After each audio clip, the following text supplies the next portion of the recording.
Yes, which comprises of a frequent change in an office, either through promotion, resignation, retirement, or other sack. Okay. Okay, that's fine. Tom, let me hear you.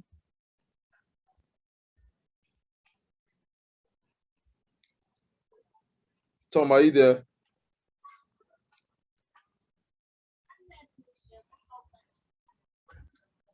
Okay, let's take Ibrahim.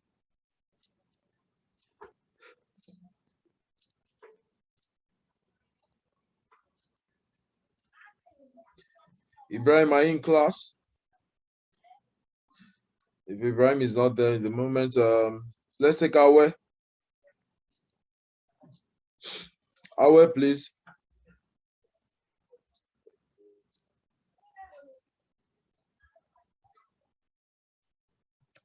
Good evening, sir. Hi, good evening. Yes, my taking from last class is about space management, the standard space for an enclosed office, a standard space for an open office. So the standards, how to manage space, then the thing in an organization building, in a facility, what's the things that are necessary there in terms of toilet, set out, other things. That is what I learned from the last class. And spatial and move management also. Very, very nice and very, very interesting. That's all, sir. Okay, thank you very much. Let's take Adekunle John. Your take home from last class, please.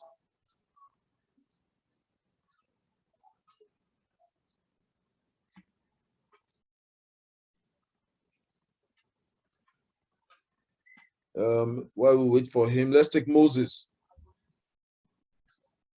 Moses. All right, good evening all. Yes, good evening. Go ahead, sir. Okay, my take home from the last class, it borders on space management within an organization, and then how it is important for you to ensure that all the occupants of the space management plan in which you are going to adopt for that particular organization is well organized, such that there is comfort for all the occupants. And also in move management, yeah, I began to see that it is important that you can start planning your move management from as early as 6 weeks prior to the date in which you have selected for the particular move to happen. There are activities in which you do at the point of 6 weeks, at the point of 4 weeks.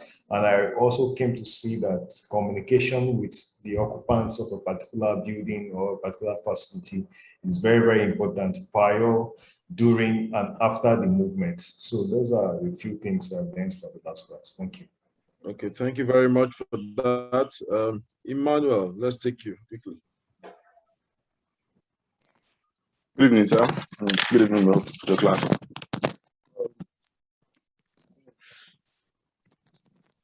Please go ahead. Okay. I think my take home was the legislation and standards that needs to be known when you are making office plans. That was very, very informative. And also, just like Chris just said, move management, that is the key consideration, the processes and how it was broken down. It turns out to be very useful to me because I do have plans to carry out movements, office movements in some weeks' time. So yes, that was my take home. Very useful. Okay, thank you very much. Let's hear from Oluwayemisi. At least let's hear from one lady. Good afternoon. Hi, good afternoon. Yes, sir. Talked about the space management, as my people said, and the staff welfare, how to manage the staffs and the mover. I think the professional movers, how they carry their work when planning for an office, when moving from one to another, and many more like that. Thank you, sir. Okay, thank you very much. Okay, let's go into our class for today. At least we're able to follow the class for Thursday. And let's go into facility project management at the moment. Now,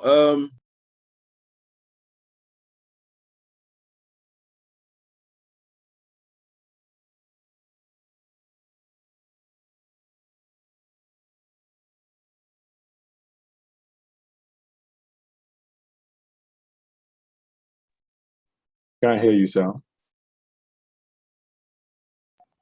okay, sorry, can you hear me now?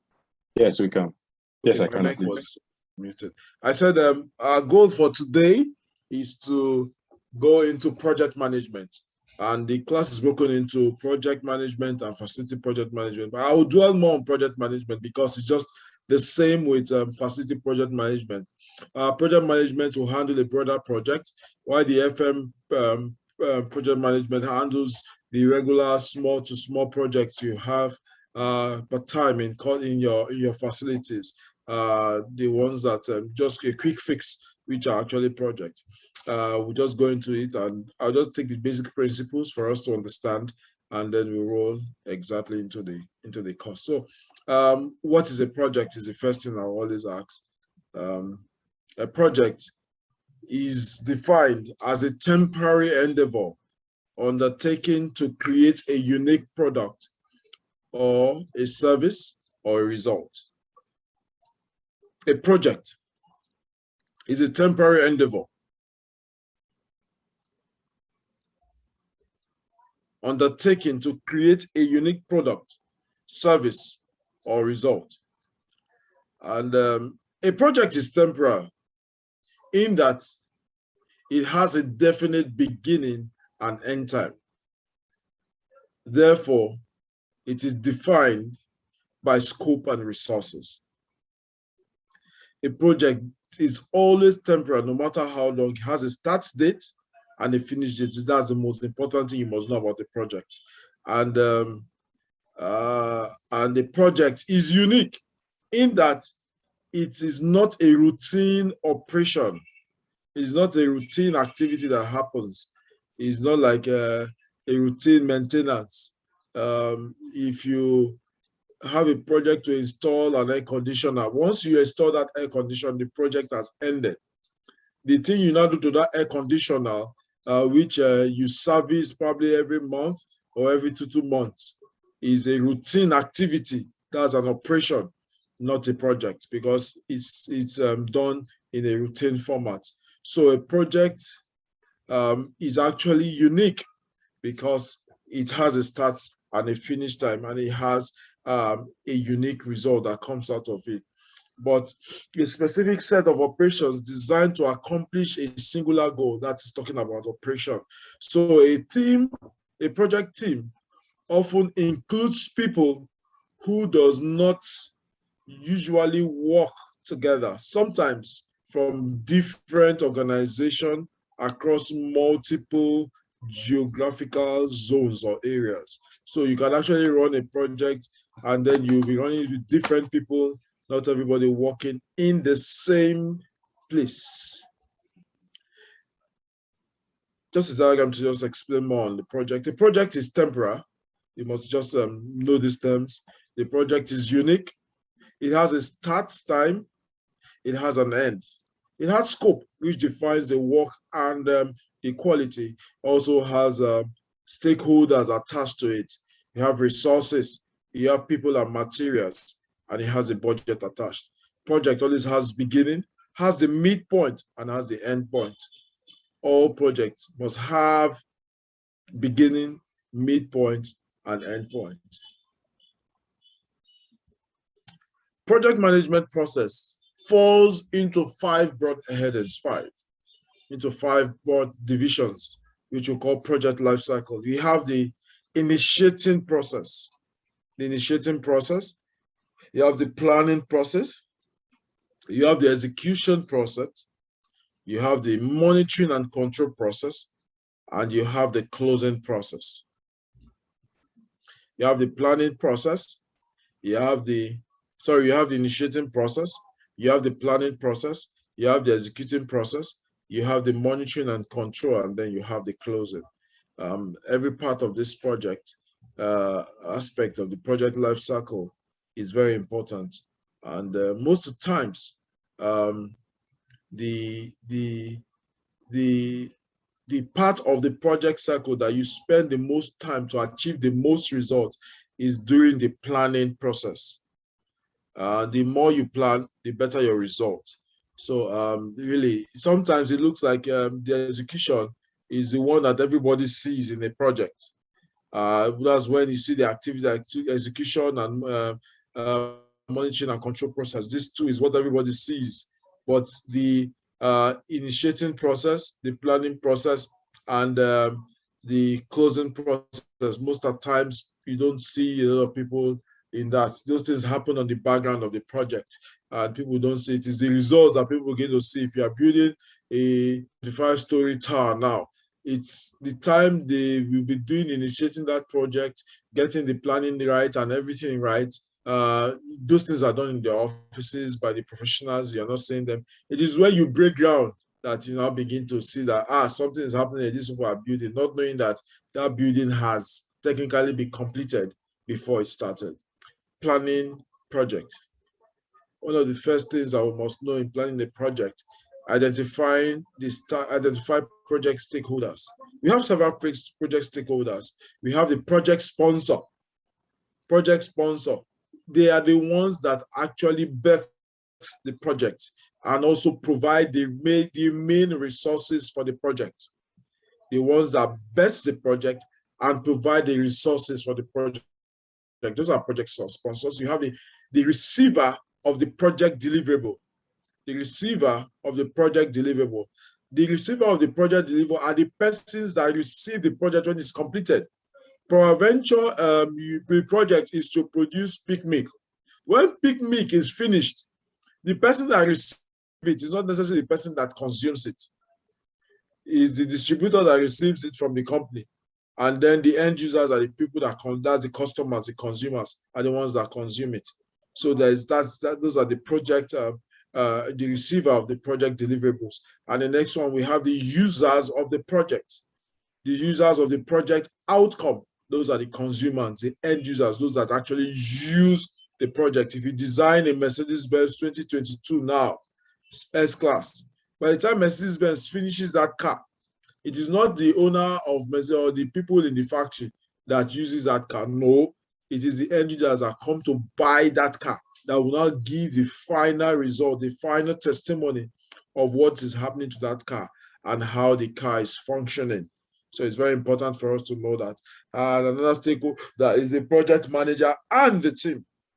The project manager and the team are also stakeholders in the project. Establishing project goals and deliverables, part of project planning, and then the scheduling of the tasks. It is very important for us to get to the point where in a project you must ask these questions. Why? Why do you want this project to take off? What's the reason why this project is being bettered? Why is the project being done? Those questions will always be asked at every point in time. The next thing is where are we positioning the project? Where will it be located? Where will it be done? It's very important that those questions are answered. The next one is when will the project be done? When will the project be done? Another question that also will ask is, how are you going to do the project? What are the things that you need to do the project? And the next thing is that what is actually this project? What is it? What is the item? What is the final product? By the time you know what it is, you now know, okay, for who is that project meant for? For who is a project deliverable meant for? At the end of the day, if you're able to answer those questions at the planning stage of the project, then you are ready to go. If you are able to answer those questions at the project, then you're ready to go. The project manager. The project manager. The key responsibilities are as follows. The project manager defines clear and attainable project objectives. The project manager is his job to define clear and attainable project objective. The project manager also define project by reducing it to a set of manageable tasks. The project manager breaks the project into different tasks, small manageable tasks, so that he's able to know exactly what is happening in different segments of the project. Communication of project objectives to the project stakeholders. That's the job of a project manager. The project manager must be able to communicate the project's deliverables, the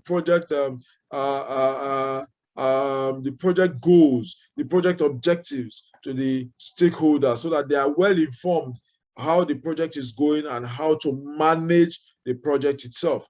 The project manager must be able to procure tools and materials that are required for the project.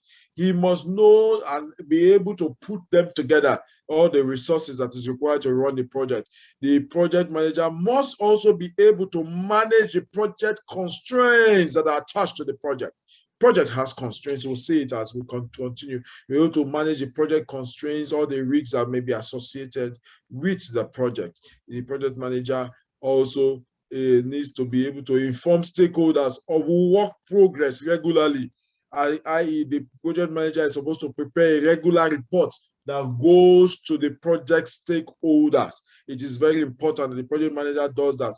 Must also be able to assess, monitor, and mitigate all the risks that are associated with the project. The project manager must be able to, first of all, assess the risks that are associated with the project, monitor those risks to ensure that the risks does not affect negatively on the project, and then, if it's possible, mitigate against those risks, so that at least the project risks, the project will be able to deliver very well. Like if I take an example of what we did last class, talking about the move management. Normally, once you are doing project move, you are trying to relocate an office. One of the things that you will always have and find as an issue is dealing with the police, especially when you're using the trucks, those covered trucks, and that's a risk, because if you do not manage them properly, they can derail your plan. The police can stop the van and now say, okay, they want to begin to search every item inside the van. And once that happens, you know you're in trouble. That you know that that day, the whole plans for that day is going to be messed up. But if you are able to manage that kind of things that happen, is a risk, and you are able to manage the risks, then you are sure of having a good result for your project. Also, the project manager must be apt to and manage changes. When changes come in the project manager must be apt to be able to manage the changes as they come. The project manager also must determine and implement the client's needs, the needs of the client. Must be able to implement the needs of the client. It's very important for the project manager to be able to do that. There are some skills that are required of a project manager, and one of the skills is conflict management skills. Conflict management, because there will always be conflict in the project, either between the client and the contractor, or the vendor, or between vendor and client, and between client and client, between vendor or subcontractors and subcontractors.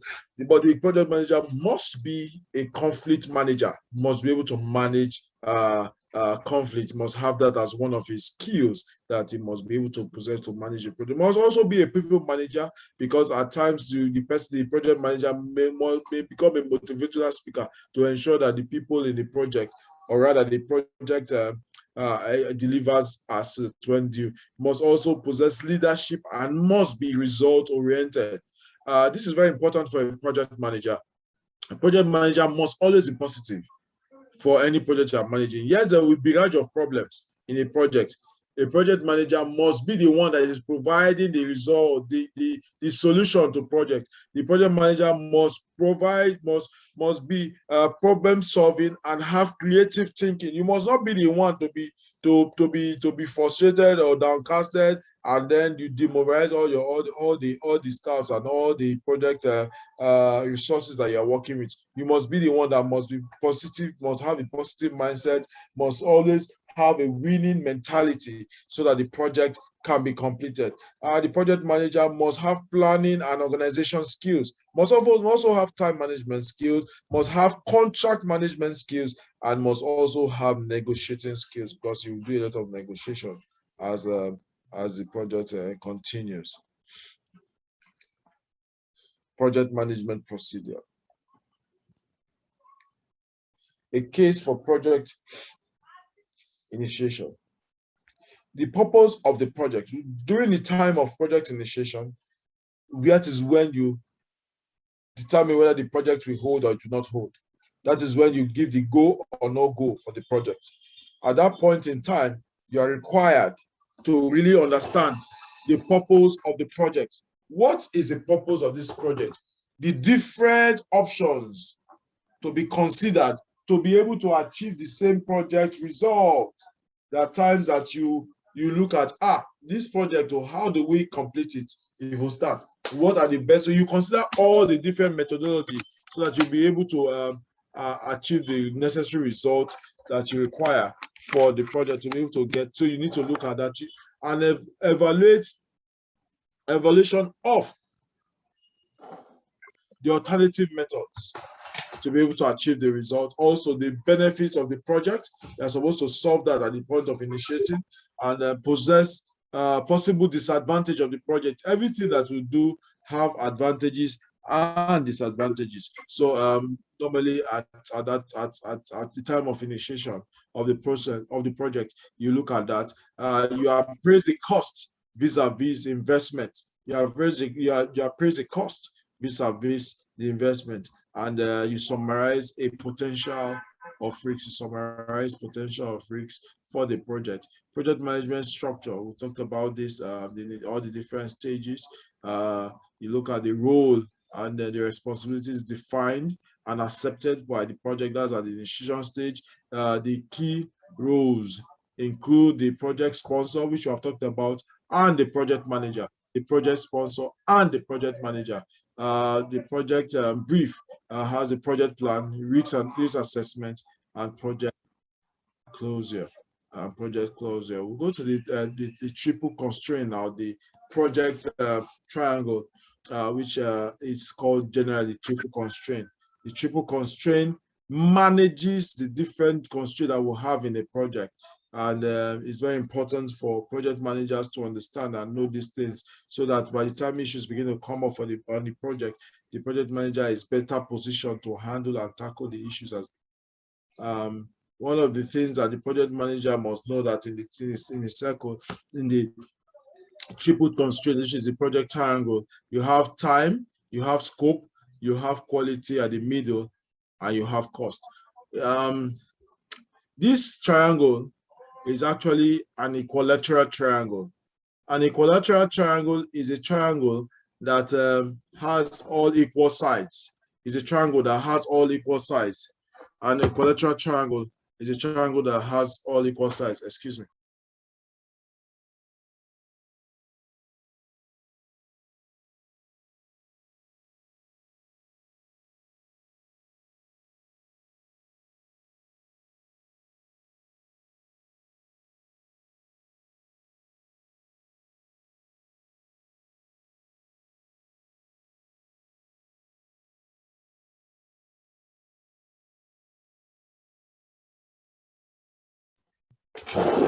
The triple constraint is very important in a project. Immediately the project goals and objective, immediately the client signs the project document, immediately the client gives his go ahead. These 3 items, in fact, these 4 items in the project constraint goes into an equilateral triangle. The scope is agreed at the time the project is being assigned. The time is agreed, and then the cost is also agreed, and the quality to be delivered is also agreed. This is where the project manager is supposed to prepare the document that everybody signs. And it is very important for the project manager to be able to have the client signed off on the project and the project deliverables. There is no need for any form of ambiguity or any form of assumption. The project manager must ensure that there is a sign-off from the client before the project kicks off. If there's no sign-off, by the time the project is running down, some people normally in projects, I call it selective amnesia. They choose to remember what they want to remember when the project is coming down, but forgetting that they have actually signed some things. But once you allow them, make sure they sign those documents, it's easier for you to now manage their expectations, because as project progresses, if you have very nasty clients, they keep adding things to the project. So the project manager must be a very good communicator and must be able to document very well. The project manager must be a writer, must be able to communicate with the client and with the project stakeholders as it were, both clients and contractors as it were. Phases of a project. We talk the definition stage, the initiation stage, the planning stage, the execution stage. You have the monitoring and control of the project, and you have the closing stage. Project barriers. Project barriers. There are things that you must not allow to happen in the project, which are actually like a barrier. One of the things you must know is the miscommunication, misunderstanding. Once the project goals and objectives are not well understood, they are not well understood in a project, it becomes an issue. It becomes a problem.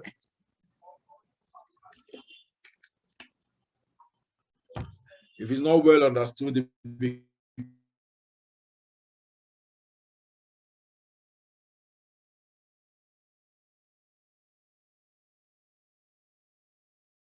to stir up conflict, and then we don't want that to happen. Poor management, we must ensure that that never happens, because that falls within the purview of the project manager to ensure that the project is well managed. Poor communication. The project manager must be able to communicate very well. In fact, one of the things we must learn or be a take home for you is that the project manager is supposed to be an excellent communicator, must be an excellent communicator, must be able to communicate,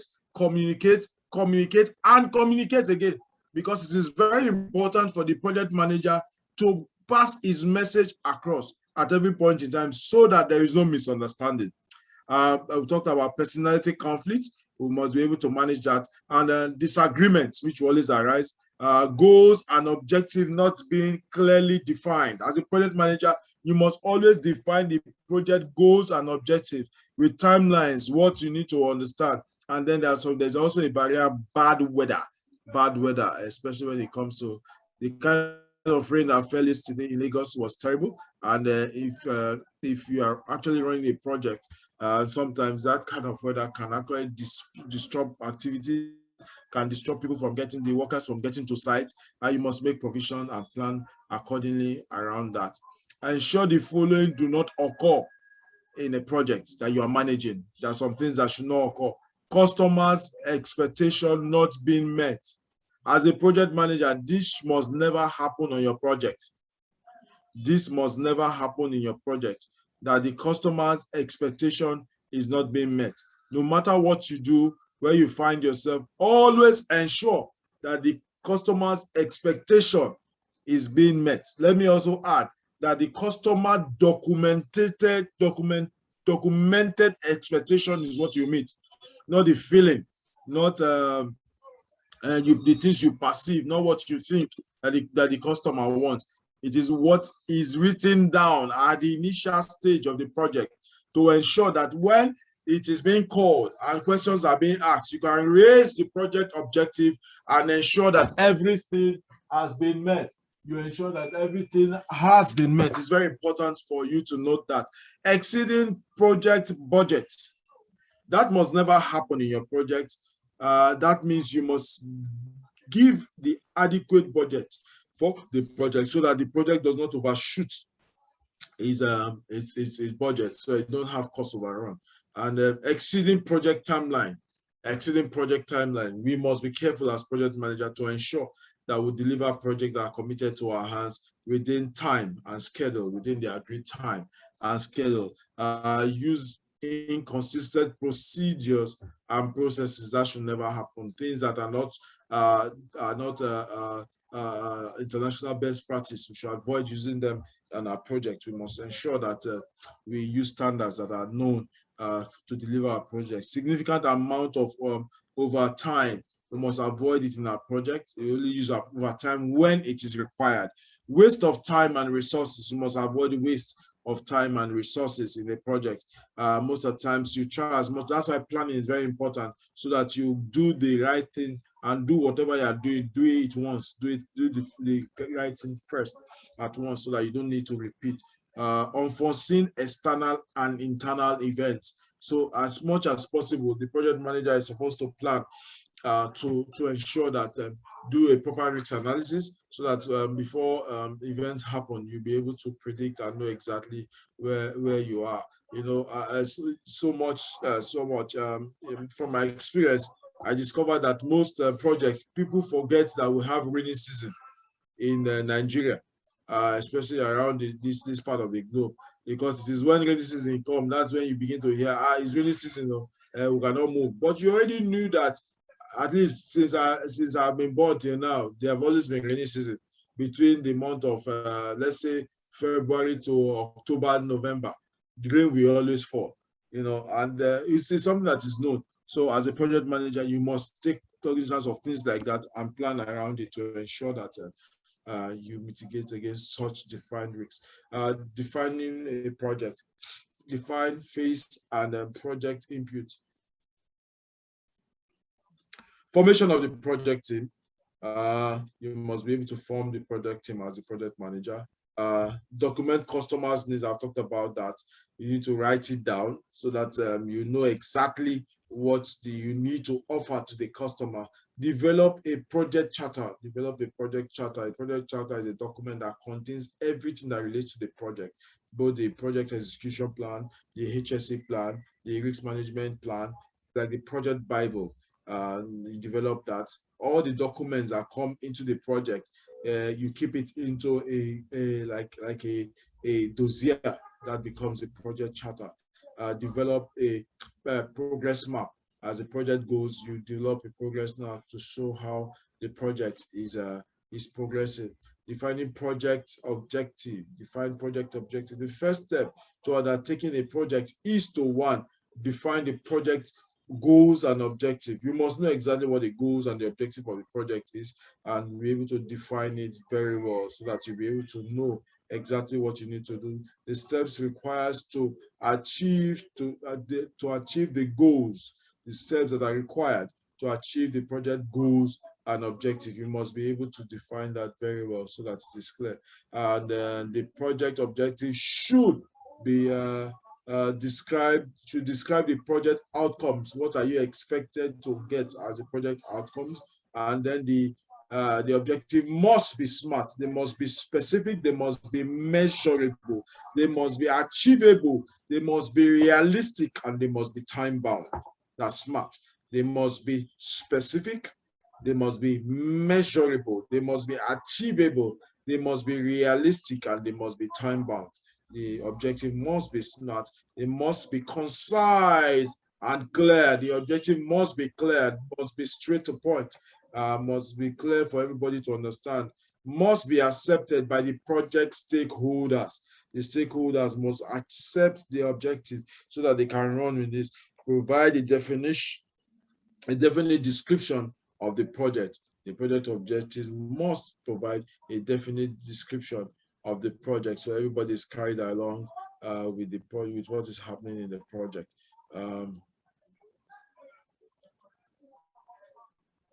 When defining the project objective, separate goals from objective. Goals are broad statements of the project. Broad statements. The goals are the what of the project. A project may have more than one goal, but several objectives. Must have more than one goal, may have more than one goal, but several objectives. And the objectives are specific statements supporting the goal. These objectives are the how of the project process, are the how of the project process. Consider the following when defining objective. What and how? I've defined all this before. The time frame, the expected outcomes, the criteria for achieving the expected outcomes, the ways of measuring the expected outcomes for the project, defining project purpose, states the purpose of the project, link the purpose to the organization goals and objective.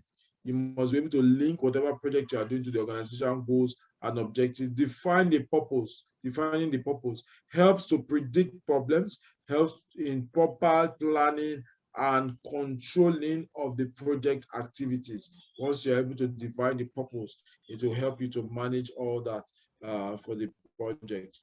You know exactly what to do. Develop project scope statements. One of the important things a project manager must be able to do is must be able to develop the scope statement, must be able to break the project into manageable tasks and know exactly the scope of work that is required to be done. Define the objectives and the deliverables of the project. Is to be developed by the project team. It contains the description of the scope, the acceptance criteria, the deliverables of the project, the constraints and the assumptions for the project, the constraints and the assumptions for the project. The project, defined project scope involves determining a project, specific goals, the tasks, deliverables, the deadline and the cost, and also resources that are required to be able to achieve the project, the resources that are required to be able to achieve the project.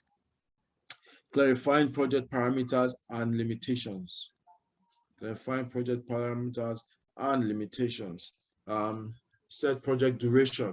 Estimate the duration of each work activity. The project manager must be able to estimate the work duration of each activity so that you'll be able to plan and get down the WBS, the work breakdown structure, which breaks the project into manageable tasks. And then you'll be able to select and know the time that these things will be done. Must be able to integrate all activities into a project schedule, which is normally called the program of works. The duration is set based on availability of resources, both material and human resources, both material and human resources. Components ought to be considered in setting duration. Time delays, physical processes that is involved, the work performed by people and how the people work, the work performed by non-human resources, that is material, machines, the type of resources required. These things put together normally helps in determining or to set the program, the project and duration. Work breakdown structure, the organization of the project work into manageable segments, like I've mentioned, the composition of the work activities into smaller components. You break it into smaller units. If you want to, let's say, build a room, you know that to build a room, you need a mason. Masonry work needs to happen there. You need a tiler, you need a painter, you need a carpenter that will produce the door and the wardrobes, and also you need a aluminum person to produce windows and all that. By the time you break these items into manageable, if you break it into the different sections, oh, what is the work the carpenter needs to do? He needs to do the door, needs to do the formwork, you need to do this, you need to do that. You break it down. And then what is the mason going to do? He's going to set the blocks. He's going to, after setting the blocks, he's going to do the flooring. He's going to plaster. He's going to do this and do that. You break it down into the work activity that these persons are to do. And once you do that, you'll be able to distribute the time that they require to do those things. Make complex projects more manageable. It helps in the development of the project schedule and the budget. It is used to identify the potential risks in a project. That's a work breakdown structure, because as you break it into manageable tasks, you begin to understand what needs to be done. The purpose of creating the work breakdown structure, it helps to assign roles and responsibility to different persons. It also helps to with accurate estimate of the cost, time, and the risks that are associated with different projects, and shows the project milestones and control points. It shows the project milestones and control points. It also helps with the accurate organization of the project. It helps with the proper explanation of the project scope to the stakeholders. It helps with the proper explanation of the project scope to the stakeholders. The human resource plan, these are the human persons that are used. It involves the identification and documentation of the roles and objectives, also roles and responsibilities of all the persons that are associated with the project, the reporting relationship for a project, how the people report, and the staff management plan, how they manage themselves within this. Defines the process for acquiring the resources as at when the period each resource will be required, when they will come in and when they will work, and the requirement for training. They require any training to ensure that they're able to deliver the project within the accessible quality criteria that have been set for the project. Cost estimate, the estimate cost serves as a guide in ensuring that the funds available are sufficient to complete the project. Not that they'll have all the money on ground, but at least you have a plan that looks, okay, this is how much you require, so that you can be making available the money as it requires. Helps to see whether the needed funds are available to support the project.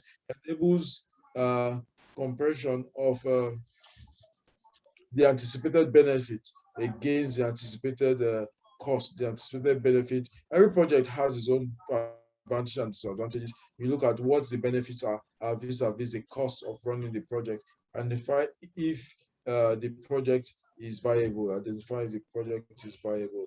The direct costs and the indirect costs for project. Direct costs, you look at the team member salary, the cost of materials, equipment supply, transportation costs, those are direct costs, overhead costs, administrative costs, all those are indirect costs in the project, which you will come to realize as you continue. Develop project management plan. A project, it is a document that outlines the project execution, the control and monitoring. The project execution, control and monitoring. Defines the execution approach, which is the motto statement most people call, and they use to document all the assumptions made for the project. Project normally has project assumptions, all assumptions that are made for the project. Facilitation of the stakeholders communication, facilitate stakeholders communication. It helps to communicate to the stakeholders in terms so that they understand exactly what the project deliverables are. A project management plan should address the following. One, what is the problem addressed by the project? What exactly is this project solving? Is it solving project problem of accommodation? Is it solving the problem of giving the company a good brand visibility, or is it bringing the company closer to its client or to its customers, or is it the project? Is it supposed to help to depict the splendor and the achievements that the company has had over the years? These are things, are objectives that the problems that the project may want to solve. Or is it accommodation problem? The company needs to have its own properties to be able to have good accommodation for its staff, and then and so on and so forth. What are the project deliverables? What are you supposed to deliver out for the project? Who will be involved in the project? What are the project team responsibility? What are they supposed to be doing? What is the project timeline? How long will it take for the project to be completed? It's always good to know exactly. It will take you 12 months, take you 13 months to be able to deliver the project. Leading the project delivery team. The project manager should learn how to manage without authority. There are times where the project manager must be a motivational speaker. He must have understanding of how to motivate people, not just bossing people around, not being authoritative at every time. Because if you become that, you will discover that the people you are working with will not be loyal to you, and at the end of the day, it will affect the project deliverable. And you don't want that to happen on your project. Essential ingredients for success, for a successful delivery of a project. ensure the project team stays motivated, increase the knowledge of each project team member, ensure you plan for their training so that they learn every new things, increase each team member's ability to make decisions, trust amongst project team members, increase the trust among the project team members so that they are able to know exactly what to do as at when due. Risk management in projects. Now, risk is something that is always associated with projects. Risks will always happen in a project, and once this happens, you must be able to manage. We have discussed about this. Common risks in a project are unexpected reduction of budget. Sometimes you have the roles and responsibilities not clearly defined. You must always define that those are things that are within your control. Stakeholders input not obtained. You must always obtain stakeholders input. Slow customer feedback and review once customers are not giving the required feedback. Stakeholders making adjustment to project requirements, where you have a client that are they just come and from time to time just change the goalpost as to what was initially agreed. Poor communication can also be a risk in project. Very optimistic cost and time estimate. When you know that the cost of cement is actually 3,800, and then you now go and make a budget for the project and budgeting 3,500 for cement, you know that you have already caused a problem in the project, and then you know that that problem will be waiting for you, because you will give the vendor big problem to go and be looking for where to get cement at that cost, and that doesn't make sense anyway. Stakeholder needs not to fully understood. You must always make the stakeholders understand what is going on. Stakeholders adding new requirements, you must guide against that. That normally happens in a project. Steps to managing project risks. Steps to managing project risks. And the risk management should be part of the project plan. Of course, you must do that at the project plan. When you're initiating the project, look at the risks of the project and try to manage it. Early identification of risks in the project. Look at the risks, plan against it, mitigate it, and then look for ways to monitor the risks. Risks should be communicated to all parties involved. They must know about the potential risks of the project. Put the precautionary measures in place, and everybody needs to see those measures. Consider and review and identify risk, threats, and opportunities. Assign risk owners.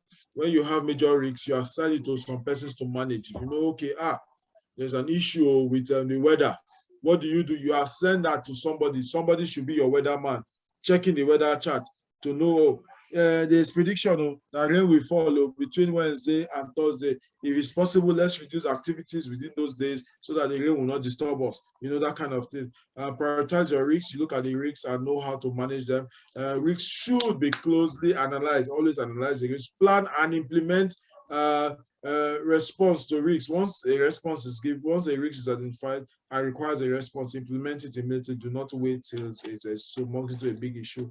A risk register should be kept. The risk register should always be kept so that you know exactly the risks you have worked with, so that you always have that like a lesson learned register that you always go back in to monitor and see what happened. Plan versus progress monitoring involves monitoring and tracking of the progress of the project schedule. Helps to identify variance from the project baseline. Once you have agreed a timeline, you check and know, okay, are you meeting with the timeline, or the timeline is being you are deviating from the timeline. Helps to keep the project within scope, budget, and on time. Also helps to identify when there is a significant deviation in the project. Also, the plan and oversees the project. We will provide early indication of some of the problems with the project activity coordination, cost overrun, and resource conflicts. Once there are conflicts within the results that you have gotten, you look at and see how that happens. Steps to monitoring project versus progress. You look at creating the project baseline. You must communicate. Project baseline is the agreed timeline that you know, oh, at September 10, oh, you should be casting the first floor slab. At September 20, we should be done with the block work on the first floor. At September 30, we should be preparing to be casting the second floor slab. Those are indicators are like baseline. And by the time you get to September 10 and you are not casting the first floor slab, you know that there's already a problem. And you know that you need to do something to be able to meet up to ensure that you cast the one second floor slab at September 30. Because if you don't monitor these things, then it will be difficult for you to manage the project baseline. Project budget management. A project budget provides an understanding of how funding should be realized and expended on the project, how funding comes in and how the fund is expended. The work breakdown structure is the basis for project budget. Once you know exactly what the scope is, it's easier for you to cost it and then do what we call the project forecast. You know exactly when you need money, when the money is supposed to come in. A project budget can be properly maintained through continuous budget forecast. I talked about that. Regular forecast of resources usage, proper scope management, keeping the project team informed at all times concerning the things that needs to be done in the project. Signing off by client. That's the closing the project. Closing the project. It is very important that the client signs off a work completion certificate. By the time works are completed and the project is done, always ensure that the client signs off the work completion certificate, produce it and give it to them to sign. It's very important. After the project outcome has been measured against the criteria of acceptance, once it's accepted, let them sign. The work completion certificate records information such as any other comment about the project, success criteria of the project, key metrics to be tackled, high-level lessons learned from the project. Project commissioning and handover. This is also very important for you as a facility manager managing a project, because this is where you check that what you have done in the project is going to work. If you are to install 30 AI conditioner systems, at the time it has been installed, if you do not test and commission it, you don't know whether what you have installed will work. So it is very important for you as a project manager to have that exercise of this happening, of the testing and commissioning. Is an important part of the project, very important part of the project that must be taken seriously. Very important part of the project that must be taken seriously. The project manager must ensure that the commissioning is done of all the critical equipment that have been installed in the project, and to check the performance of the project, of the equipment. Involves checking and inspecting and testing. Application to all applies to all, applicable to all phases of the project. The objective of the project commissioning is to ensure a safe and orderly handover of the project, guarantees that the project operability in terms of safety, performance, and reliability. That the things that have been promised to be done will be done. Project analysis, the process of determining the real situation of a project, and check at that point in time if the project actually meets the business needs. If the project meets the business needs, helps to find out whether the project is operated properly or otherwise. What has been done, if it is operated properly or otherwise. After the completion of a project, what happens? I still talking about project closure. Confirm whether the project has become successful to achieve its objectives. Whatever objectives you have agreed, produce a bottle of water that can be able to handle 3 glasses at a time. And when you produce that bottle of water and it's not able to handle the measured glasses that you want, that means it's not met the objective. Once it's able to do that, because that is what you want, no matter the water is clean or whether it's not clean, as much as it's able to fill up 3 glasses, your project has been successful. The other criteria may be, okay, the water must be clean, must be potable, must be drinkable. Once those things are achieved, then you have successful, you have succeeded in the project. Identify and resolve any issue that may arise during the project of operation. Evaluate the project success and or failure. Determine if the expected objective was successfully achieved. And the following are reviewed at the project analysis stage.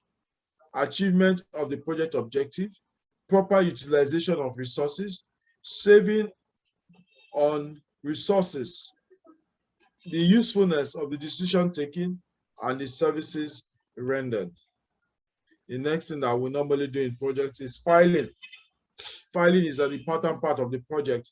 It's very important to have project files, to file all the correspondence, all the documentations that happen during the project so you can make reference to them at any point in time. Establish a project filing structure at the project startup. The type of filing system depends on the project size. If you have a large project size, you break it into different sectors. If it's a small project, you just have a single file. A simple single file may be used for small projects, while a file numbering system may be used for large projects. It is advisable that files are kept both manually and electronically, because these days we do things more electronically. The following files should be kept during the project. The contract files, of course, you need to keep them. Correspondence are letters. The letters that you use in the project are the correspondence. The administrative files, the administrative decisions are taken during the project. You keep it. You have the technical file, the file that handles all the technical elements of the project. You keep it. The quality management file, the things that has to do with the quality, you keep it. The structural support file, all the structure that used to support the file, you need to keep it. Document lesson learned. You need to keep a lesson learned register. It is very important to have a lesson learned register for every project, and so that you'll be able to go back from time to time and see what have been learned in the project. There's something that I need to mention for a project, especially if you're managing vendors. There's what we call defect liability period. Is a period that is normally between 6 to 12 months. I'm sure you'll be taught in one of the courses between 6 to 12 months. That period, normally the 5% of the total project cost, 5% of the execution cost of any item of the project is normally held by the client. And that money is to be paid after the project has been delivered. At the point of project closure, is not the time, there's a point that we call the practical completion in a project. Practical completion is when the project has been completed and you are delivering it to the users to be used. Then the period between when that project is used and the defect liability period, which is testing the critical element of the building to ensure that it functions well. It is after the defect liability period that a project truly closes. After the defect liability period, that is when the project truly closes. That's when the client pays the vendors or the contractors. Yes, you have done a work well done. You have used it for 6 months. I don't have any problem. I know the problem that have come up. I've solved it. You came in to do it, and that's normally what happens. You develop a lesson learned register. I think that's all for project management for now. We'll just look at briefly facility project management. I'll just run through. It's not so much. Just for you to look at it. You can actually read it. Then I'll take your questions. Facility project management. Facility project management. If you look at that, facility managers are regularly tasked with delivery of significant projects in their organization. This may range from commissioning of new works, relocation of staff like we did last time, new staff accommodation, implementation of new work methods, introducing environmental sustainability program. To be successful, to be successful, the FM team needs to apply a structured approach to the scale of the task, to appropriately scale the task. There is need for a proper project management process. That's what we have gone through to teach you all this process so that you can know them and then begin to apply them in your project. That will equip the team with the basic tools to control the project deliverable in line with the expectation. Who is a facility project manager? It's the same thing as a project manager. Effective management of the organization, infrastructure, space, assets can be enhanced. The operation, the facility project manager is responsible for the development, design, and planning of schedule and management of the facility infrastructure project. Facility project manager oversees the construction and renovation of buildings, manage relationship between contractors, control space allocation, maintain facility project budget. When it comes to keeping facility operation running smoothly, project management expertise is key. This project manager skill, we've talked about this before, needs to have the conflict management, people skill, leadership orientation, result oriented, must have problem solving capacity, must be able to plan and organize, must have time management skill, contract management skill, and negotiating skill. I won't waste so much time on that. The facility manager responsibilities, we have talked about, establish scope and budget, estimate for the project, develop the project schedule, the project timeline, coordinate the coordination of the work, monitoring costs and review of construction, keeping the building committee informed of the project progress by preparing reports from time to time, hiring professional movers for occasions, for occupancies. When that happens, you know exactly what to do. I've mentioned that in our last class, providing an overview presentation on the project and a tour of the facility, assessing the warranty and the post-occupancy construction issues, overseeing many details of innovation and alterations to the building job that needs to be done.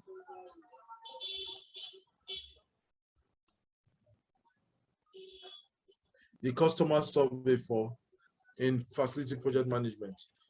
There's is a feedback mechanism. The project closure feedback survey presents a safe vehicle for the project stakeholders to provide thoughtful input or feedbacks for the project.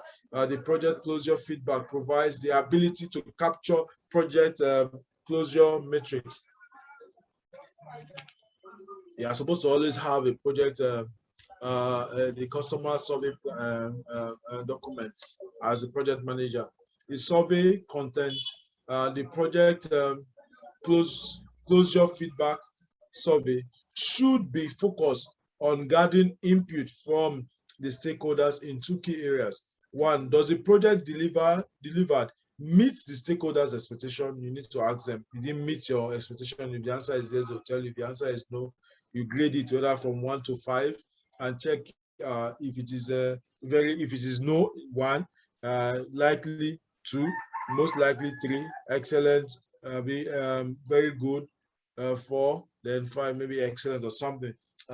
The process associated with completing the project work meets the stakeholders' expectation, and those are some of the things that you will need to find out. Key topics covered within the survey: business results, expectation, requirements, communication, project execution, overall, and then comments. Those are the things that you probably see in that survey. The survey distribution table, these are some of the things that you just see around. You have this handout. You'll be able to go through it and see all this. I don't want to spend so much time going through, but the feedback should solicit from the key project stakeholders. They will give you exactly what they feel, and then you put it into about why should you measure customer satisfaction to realize how well you are doing in meeting the customer's expectation, to identify your loyal customers and find ways to retain them, to reward your workers and entire organization that contributed highly to the satisfaction, to track process and strategy that helps you to satisfy the customer and fine-tune them, to understand the gaps between the manager's perspective of the quality given and the customer's perspective to the quality received is very important. Ways to measure customer satisfaction survey, you do that. Customer complaints tracking through help desks, tackling repeated purchase through CRM, social media engagement, and online statement tackling. Those are things that you probably will still do as facility management. Customer survey in facility management, continue the stakeholders feedback. Best practice is actually is best practice internationally to always have the stakeholders feedback. So you sit and communicate feedback in a timely manner. Whatever feedback is given to you, communicate back to them. Keep the survey simple, the survey that you're preparing, target the right people. Does not need to be conducted just at the end of the project. You can conduct it before the project ends. Do something with the information that you capture. Do something with the information you capture. Not just collecting the information, but also try as much as possible to use the information. I think that's it. Okay, thank you very much. That's my slide for project management today. So I'll take our questions now and our contributions. If you have any questions and contributions now, is it time to raise your hand so I can take your questions now.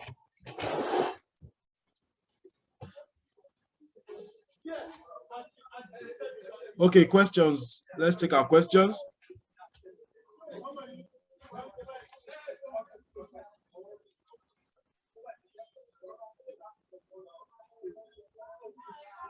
Good evening, sir. Yes, good evening, Daniel. Yeah, I just sent my questions on the chat. If you could just look at it. Okay, let me see. Okay, I'm seeing one question here. Is there essentially a difference between facility project manager and the other PMs generally? Like I said when we started, I'm sure you didn't join on time. There's no major difference. It's the principle still abides. It's still the same principle that we are using. So there's no major difference. It's just that like the facility project manager handles projects in a smaller scale. So if you're able to handle the projects in a smaller scale, when bigger projects come, it's not a big issue. You can also handle it. Can the FM be able to handle construction and renovation projects in any other place? Of course.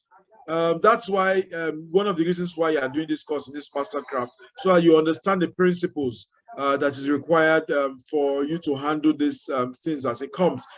Because as a facility project manager, as a facility manager, you must keep developing yourself.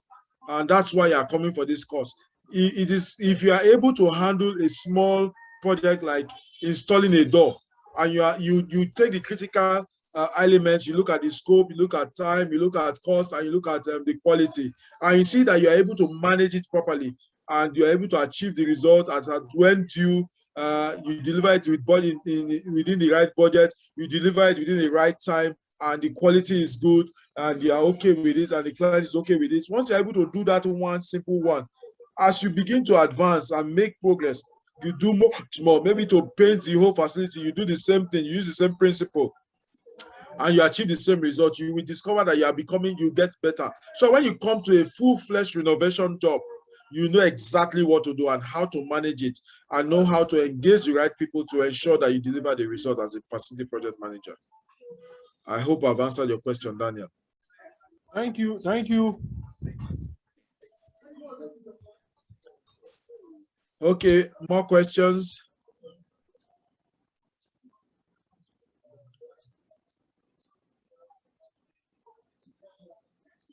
Let's talk. Questions, please. Yes, good evening. Yeah, my actually it's a contribution. Okay, on the I will go closing end ahead. of the on the closing end of the project, there is usually a punch list. You didn't mention it. I think I you know can't what hear I'm you well. talking about. I said on project closure, there is this one Yes. particular tab there, which is punch list, whereby the things that are yet to be done or the things that are maybe that are not properly done, a document where it's being placed. So that would be actually that's the it's at the end of the project closure, but That's not that is I like, know what you're talking about. You're talking about the snagging, the snag list. yes, exactly, sir. That is not done at the end of the project. It is done at the time when you have the practical completion. That is doing it's still part of the commissioning. That's why I didn't bring it as a major item. It's actually part of commissioning. The things you observe that are not done that are supposed to be done during commissioning, those are it's produced into a list that is called a snag list, and that list is tackled. The minute that is done, it is after that is finished that you hand over the project before you now get to the deferred liability period. Okay, sir. Thank you so much. Thanks. Francis, I see your hand.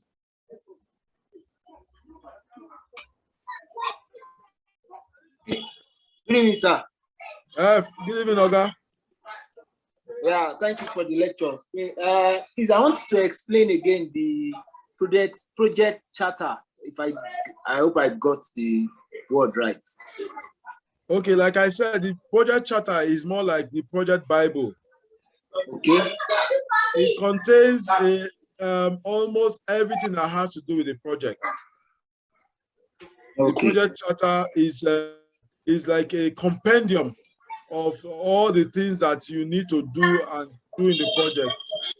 It consists of the project plan, the project execution plan, the timeline, and so on and so forth.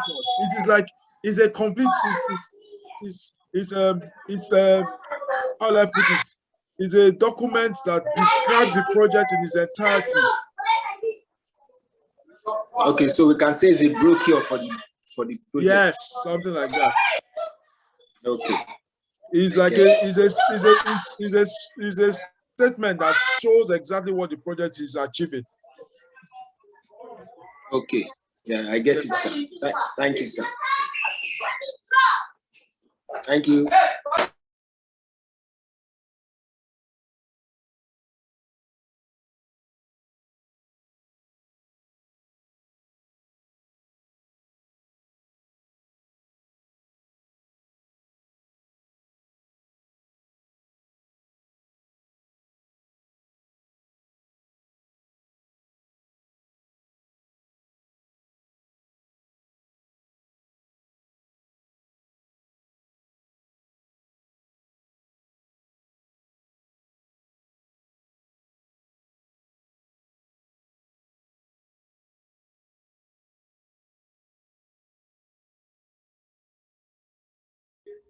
Emmanuel, let's take your question now.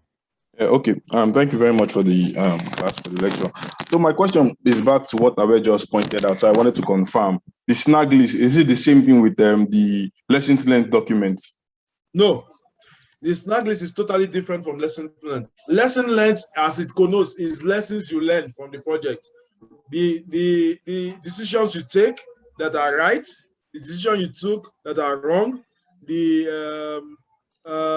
risks that is associated with the project, how you're able to manage it, those things go into the lesson learned register. But the snag list is based on the things on the project that is, let's assume one of the things you did in the project is tiling. And while they are finished tiling, you now discover that one of the tiles is not sitting well and is making noise. And if you leave it, after a while, it will pop out. That's not good for the project. You write it down in a snag list. You now tell the vendor or the contractor, this tile is not good, please fix it.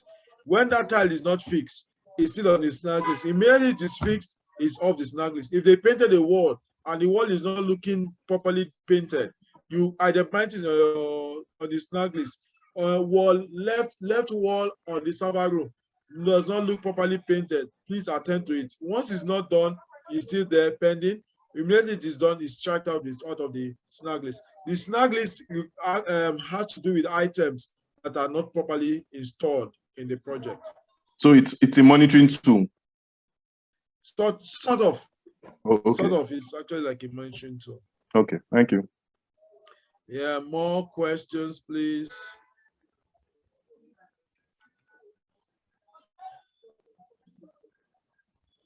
I think I'm just seeing. Sir, I have a question on the chat. Okay, that talks about that show more light on slide 19. Okay, slide 19. Considering the following, when defining project. Okay, I talked about this, what and how, the objective. The objective talks about the what and how. What are you trying to achieve with this project, and how are you achieving it? What are you producing? I'm producing a bottled water. How am I going to achieve this bottled water that is supposed to satisfy? That's what the first item is. How it tells you the critical part, the method statement, and all the things. The time frame. How long will it take to produce the bottled water? Expected outcome. What am I expecting to get from the bottle? Will it be blue? Will it be red? Will it be tall? Will it be a liter? Will it be 75 liters? You know, something like that. The criteria for achieving the expected outcome. What are the things, the monitoring things I will know that this thing is meant? By the time you are finished, if you look at the bottle, it should be 1.2 meter high. Those kind of things. Those are things that are there. Then ways to measure the expected outcome. Those are the things that you have mentioned initially. What's the color of the bottle? What's content? How is it going to be able to manage it? The height of the bottle, the shape of the bottle, all that, all those are supposed to go into the objective. Once you have defined that and it's clear to everybody, then that becomes the objective. That's slide 19. I hope I've been able to answer your question. That's Chimezi. I hope I've been able to answer your question. Okay. All right. Viana, let me take you now. Okay. Good evening, sir. Thank you for the session. Okay. You made mention of the milestone and control points. I wish you could just take it a bit further in terms of explanation. Okay. Okay. Go ahead. Then the second part of my question is sometimes how do you actually confirm that you have reached a milestone in terms of, because sometimes some of the payments are tied to certain milestones. Okay, great. Milestones are something that are agreed at the project, and milestones are vivid elements that you can see that has been done. If let's say the project is to build a fan, a standing fan. I now say milestone 1, the base of the fan must be completed before you can be paid milestone 1. By the time the process has started and they have not completed the base of the project of the fan, that milestone is not paid. Even if you are doing the standing of the fan, they've not concluded the base, the milestone is not paid. I don't know if you understand. Are you following me? Yes, I'm following you, sir. Okay, great. Then the next milestone may be, okay, completion of the stand, the fan stand. Once that is completed, you know that milestone has been completed. Those milestones are actually control points, is to check, to be able to monitor the progress of the project, to ensure that whatever they are doing is also tied to the payment they are receiving, so that if these items are not completed, the payments are not received. Because if you don't do this at every milestone, at the end of the project, you will discover that you have paid the contractor so much money and the project is not being completed. But if you ensure that the milestones are completed, it means that at every milestone, that part of the project is finished, and then you can move to the next milestone. It's also a controlling point, is a monitoring way of, is a way of monitoring the project and ensuring that progress is being made at every point in time. I hope I've been able to answer your question. Yeah, thank you, sir. Yes, sir.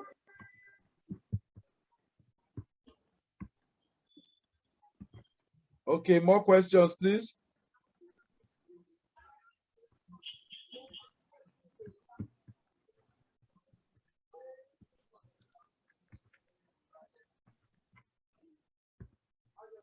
Please, more questions, more questions, more questions. Hello, sir. Yes, please.